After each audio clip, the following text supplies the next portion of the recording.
எம்ஜிஆர் நாடோடி மன்னன் படம் எடுக்கிறதற்காக நிறைய கடன் பட்டிருந்தாரு. நிறைய சிரமத்துல இருந்தாரு.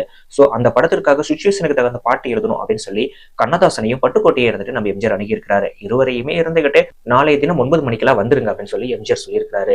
சோ 8:50க்கெல்லாம் நான் வந்துருவேன் அப்படின்னு சொல்லிட்டு கண்ணதாசன் இருந்துட்டு சொல்லியிருக்காரு. ஆனா 8 மணிக்கு எம்ஜிஆர் இருந்துட்டு வந்துட்டாரு. பட்டுக்கோட்டையும் 8 மணிக்கே இருந்துட்டு வந்துட்டாரு. ஆனா கண்ணதாசன் 9 மணி ஆனிச்சு, 10 மணி ஆனது, 11 மணி ஆனது, வரவே இல்லை. கிட்டத்தட்ட 12:30 மணிக்கு தான் இருந்துட்டு வந்திருக்காரு. அப்படி வரும்போது அவரோட அறத்தூக்க நிலையில இருந்துட்டு அப்பதான் தூங்கி எந்திரிச்சு வந்திருக்காரு அப்படிங்கிறது நல்லாவே இருந்துட்டு தெரிஞ்சிருக்கு அவருடைய முகத்துல அந்த தூக்க கலக்கம்.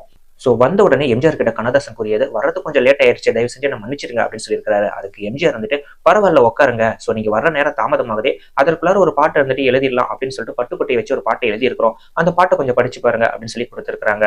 அந்த பாட்டு தான் இது.